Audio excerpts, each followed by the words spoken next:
Hello दोस्तों, नमस्कार। स्वागत है आपका आपके अपने YouTube channel rank booster classes पर। दोस्तों, आज हम सामान्य ज्ञान के कुछ क्वेश्चन डिस्कस करेंगे। ये वही क्वेश्चन हैं जो 2018 41,520 वाली भर्ती के पेपर में 18 जून 2018 को फर्स्ट शिफ्ट का पेपर है। उसमें जो जीके के क्वेश्चन पूछे गए हैं, देख लेते हैं किस प्रकार के क्वेश्चन 2018 में आपसे पूछे गए थे। देखिए, पहला क्वेश्चन था कि भारत और पाकिस्तान के बीच यानी कि कितनी ट्रेनें ट्रांस बॉर्डर यानी कि जो बॉर्डर को पार करती कितनी कितनी ट्रेनें चलती हैं, तो उस समय इसका आंसर था 2। ठीक है, अभी देख लेते हैं कौन कौन सी वह 2 ट्रेन थी। एक थी समझौता एक्सप्रेस जो कि दिल्ली से लाहौर मार्ग पर चलती थी, जो कि यात्री और माल दोनों मतलब यात्री को भी ले जाती थी और मालगाड़ी भी थी। ठीक है, और दूसरी ट्रेन थी ये थार एक्सप्रेस जो कि जोधपुर से कराची तक चलती थी। ठीक है, यह केवल यात्री गाड़ी थी, लेकिन इन्हें अगस्त 2019 सर्जिकल स्ट्राइक के बाद इन दोनों ही ट्रेनों को बंद कर दिया गया है। ठीक है, ये अभी फ़िलहाल नहीं चलती हैं। अगर आपसे पूछा जाए कि भारत और पाकिस्तान के बीच वर्तमान समय में कितनी ट्रेन चलती हैं जो बॉर्डर को पार करती हैं, तो आपका आंसर हो जाएगा 0। ठीक है, उस समय इसका आंसर था 2। कुछ एक्स्ट्रा फैक्ट देख लेते हैं। देखिए, भारत और पाकिस्तान के बीच जो सीमा साझा करते हैं कौन कौन से राज्य हैं। कुल 5 राज्य हैं: पंजाब, राजस्थान, गुजरात, जम्मू एंड कश्मीर एंड लद्दाख। ठीक है, यानी कि 3 राज्य और 2 केंद्र शासित प्रदेश हैं। ठीक है, कुल सीमा है 3310 किलोमीटर भारत और पाकिस्तान के बीच। ठीक है, भारत पाकिस्तान के बीच में कौन सी रेखा है, तो रेड क्लिफ रेखा। ठीक, आगे देख लेते हैं अगला क्वेश्चन। देखिए, अगला क्वेश्चन आया था कि भारत में ब्रिटिश शासन पर बड़े पैमाने पर विस्तार सहायक संधियों के माध्यम से हुआ। ठीक है, तो ये जो सहायक संधियों के जनक किसे कहा जाता है, ये भी क्वेश्चन कह सकते हैं, या फिर ये किस गवर्नर के दौरान हुआ था, तो इसका दोनों का आंसर रहेगा लॉर्ड वेलेस्ली। ठीक है, अगर आपसे पूछ ले सहायक संधि का जनक तो भी लॉर्ड वेलेस्ली। ठीक है, और इसका ये इसमें पूछ लिया किसके काल में हुआ, तो भी लॉर्ड वेलेस्ली गवर्नर थे उस समय। ठीक, देख लेते हैं इसके बारे में कुछ एक्स्ट्रा फैक्ट। देखिए, भारत में ब्रिटिश साम्राज्य की स्थापना के लिए लॉर्ड वेलेस्ली द्वारा उपयोग की जाने वाली सहायक संधि प्रणाली नॉन इंटरवेंशन पॉलिसी थी। ठीक है, कैसी पॉलिसी थी, नॉन इंटरवेंशन। इस प्रणाली के अनुसार भारत में के प्रत्येक शासक को ब्रिटिश सेना के रखरखाव के लिए अंग्रेजों को सब्सिडी देने के लिए स्वीकार करना पड़ता था। ठीक है, सहायक संधि की शर्तें: एक भारतीय शासक को जो अंग्रेजों के साथ सहायक संधि में प्रवेश कर रहा है वह अपने क्षेत्र के भीतर ब्रिटिश सेना को स्वीकार करेगा और उनके रखरखाव के लिए भुगतान करेगा। ठीक है, यानी कि जो भी शासक सहायक संधि को स्वीकार करता था उसे अपने क्षेत्र में ब्रिटिश सेना को रखना पड़ता था और उसके रखरखाव के लिए भुगतान भी करना पड़ता था। ठीक है, उसी शासक को। अगला क्वेश्चन देख लेते हैं। देखिए, क्वेश्चन था 2011 की जनगणना के अनुसार उत्तर प्रदेश के निम्नलिखित में से किस जिले में सबसे अधिक जनसंख्या है, तो इसका आंसर है इलाहाबाद। ठीक है, देखिए 2011 की जनगणना के अनुसार इलाहाबाद, जो कि अब प्रयागराज हो गया है, जिले की जनसंख्या सबसे अधिक। ठीक है, और सबसे कम किस जिले की, तो महोबा की। अगर आपसे पूछ ले कि उत्तर प्रदेश का कौन सा जिला सबसे बड़ा है, ठीक है, क्षेत्रफल के अनुसार, तो आपको लगाना है लखीमपुर खीरी। ठीक है, और अगर पूछ ले क्षेत्रफल के अनुसार सबसे छोटा जिला, तो आप लगा देंगे भदोही। ठीक, अगला क्वेश्चन देखिए, निम्नलिखित में से कौन सा भारतीय राज्य कर्क रेखा से नहीं गुजरता है। ठीक है, कौन सा राज्य कर्क रेखा से नहीं गुजरता है। देखिए, पहले तो आप ये समझ लीजिए कर्क रेखा होती क्या है। देखिए, ये पृथ्वी है। ठीक है, इसके बीचों बीच से जा रही है ये 0 डिग्री। ठीक है, इसे बोलते हैं भूमध्य रेखा। ठीक है, इसके थोड़े से ऊपर 23.5 उत्तरी, यानी कि ये उत्तर में हो गया, तो 23.5 डिग्री, 23.5 डिग्री। ठीक है, और 23.5 डिग्री दक्षिण। देखो, उत्तर वाली को बोलते हैं कर्क रेखा और नीचे वाली 23.5 डिग्री दक्षिण को मकर रेखा। तो यही पूछ रहा क्वेश्चन कि भारत का कौन से राज्यों से कर्क रेखा नहीं गुजरती है, तो इसका सही आंसर हो जाएगा उत्तर प्रदेश। उत्तर प्रदेश से कर्क रेखा नहीं गुजरती है। देख लेते हैं। देखिए, भूमध्य रेखा से 23.5 डिग्री उत्तर की ओर कोण पर कर्क रेखा एक काल्पनिक रेखा है जो भारत के मध्य से होकर गुजरती है। ठीक है, भारत के मध्य से होकर गुजरती है और यह रेखा कुल भारत के 8 राज्यों से होकर गुजरती है। कौन कौन से राज्य हैं, गुजरात, राजस्थान, मध्य प्रदेश, छत्तीसगढ़, झारखंड, पश्चिम बंगाल, त्रिपुरा और मिजोरम। इसकी ट्रिक भी है, मित्र पर गमछा झार, ठीक है, आपने पढ़ी होगी, आप सब जानते हैं, आप कोई नई तैयारी नहीं कर रहे हैं। आपसे पूछ ले, कर्क रेखा भारत के किस राज्य में सबसे लंबी है, यानी कि सबसे लंबी दूरी वो है, तो मकर रेखा मध्य प्रदेश में सबसे लंबी है, ठीक है, यानी कि मध्य प्रदेश में सबसे ज़्यादा दूरी तय करती है, ठीक। और इसी के अनुसार पूछ लेता है सबसे छोटी यानी सबसे कम, तो राजस्थान। सबसे ज़्यादा कहाँ पर है मकर कर्क रेखा, तो मध्य प्रदेश, और सबसे कम यानी कि सबसे छोटी रेखा ये है राजस्थान में। अगला क्वेश्चन देख लेते हैं, भारत की संविधान सभा में संघ शक्ति समिति के अध्यक्ष कौन थे, तो इसका आंसर हो जाएगा जवाहरलाल नेहरू, ठीक है। आगे देख लेते हैं कुछ एक्स्ट्रा फैक्ट। देखिए, जवाहरलाल नेहरू भारत की संविधान सभा की संघ शक्ति समिति के अध्यक्ष थे, ठीक है। एम.एन. रॉय द्वारा 1934 में भारत की एक संविधान सभा के लिए एक विचार प्रस्तावित किया था, ठीक है, और इसके संविधान सभा ने कुल 22 समितियां बनाई थी, जिनमें से एक थी संघ शक्ति समिति, जिसके अध्यक्ष थे जवाहरलाल नेहरू।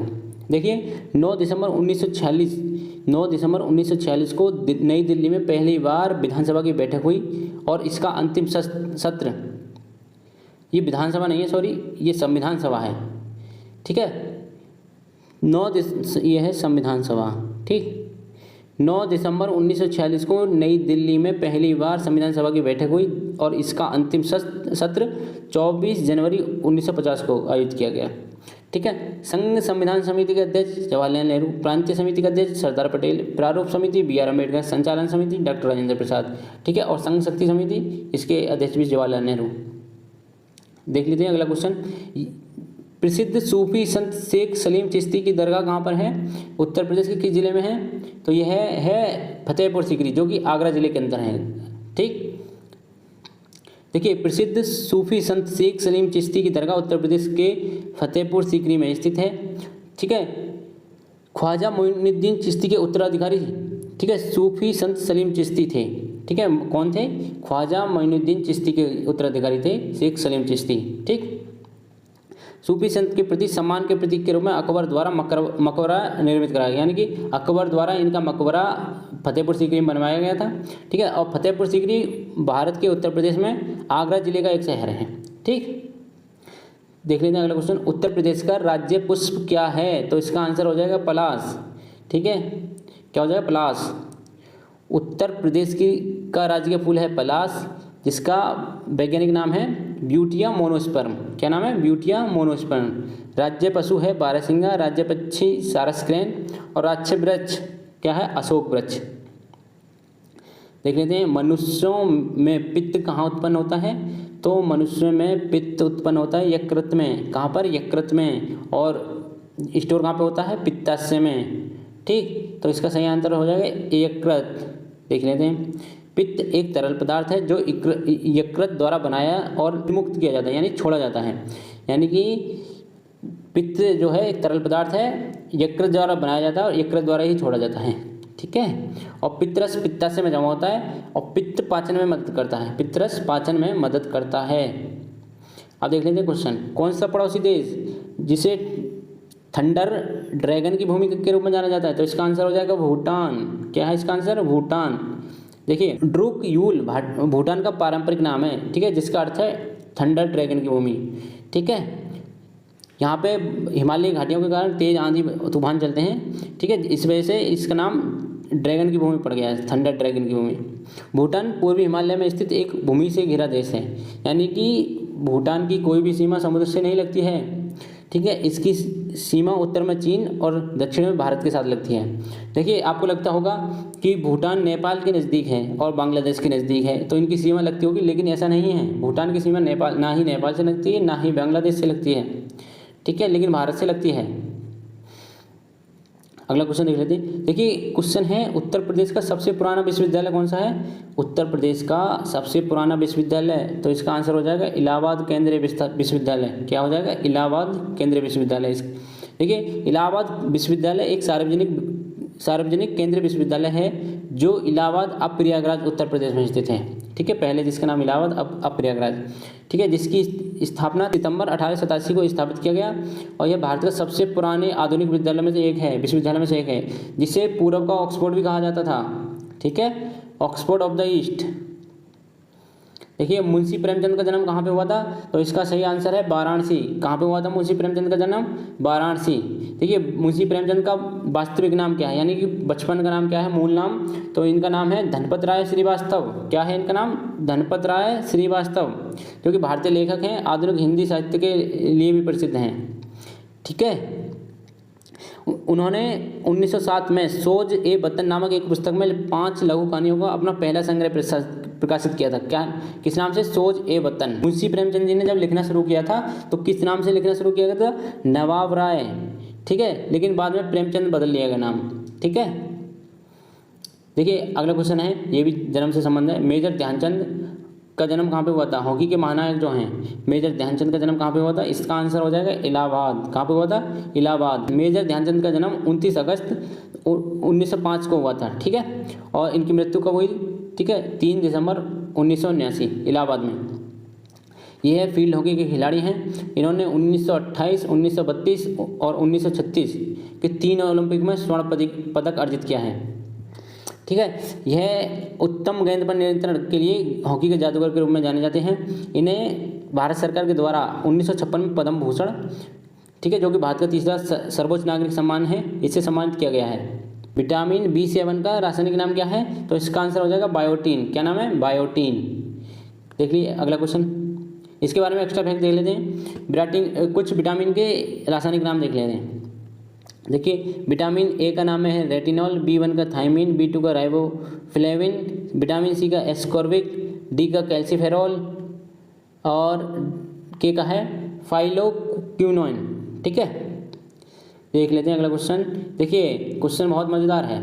यह जो अभी वीडियो का एग्जाम हुआ उसमें भी यह क्वेश्चन पूछा गया है, यानी कि वीडियो का पेपर जो 2023 में हुआ है उसमें भी यह क्वेश्चन पूछा गया है। भारत का जो संविधान है मूल रूप से किसके द्वारा लिखा गया है, यानी कि किसकी हैंडराइटिंग में लिखा गया है? तो इसका सही आंसर हो जाएगा प्रेम बिहारी नारायण रायजादा। इसके बारे में कुछ एक्स्ट्रा फैक्ट देख लेते हैं। देखिए, प्रेम बिहारी नारायण रायजादा ने सुंदर सुलेख में इटैलिक शैली में लिखा है। ठीक है, किस शैली में? इटैलिक शैली में। और अंग्रेजी में लिखी गई भारतीय संविधान की मूल प्रति को भारत की संसद की लाइब्रेरी में विशेष रूप से हीलियम से भरे फाइलों में रखा गया, यानी कि हिंदी और अंग्रेजी दोनों, यहाँ पे हिंदी और कर लेना, हिंदी और अंग्रेजी की दोनों ओरिजिनल पुस्तकों को, ओरिजिनल जो कॉपी हैं उसको हीलियम के भरे हुए फाइलों में रखा गया है। ठीक है, जो कि संसद की लाइब्रेरी है, भारत की संसद की। देखिए, वर्तमान में कुल 448 अनुच्छेद हैं, 12 अनुसूचियाँ, 25 भाग हैं। ठीक है, और यह विश्व का सबसे लंबा लिखित संविधान है, यानी कि सबसे बड़ा लिखित संविधान किस देश का है? तो अपने प्यारे भारत का। देखिए, संविधान बनाने में कितने समय लगा, कितने दिन का? देखिए, पहली बैठक हुई थी 9 दिसंबर 1946, यानी कि कुल मिलाकर संविधान को बनने में कितना समय लगा? 2 साल 11 माह और 28 दिन। ठीक है दोस्तों, अगर आपको क्वेश्चन पसंद आए हों, ठीक है, अगर आप इस तरह के क्वेश्चन करने के लिए आगे भी तैयार हैं तो मैं इस चैनल पर डालता रहता हूँ। दोस्तों, अगर आपको वीडियो अच्छी लगी हो तो इस वीडियो को लाइक कर देना, शेयर कर देना अपने दोस्तों के साथ और हमारे चैनल को सब्सक्राइब कर देना। ठीक है, धन्यवाद दोस्तों।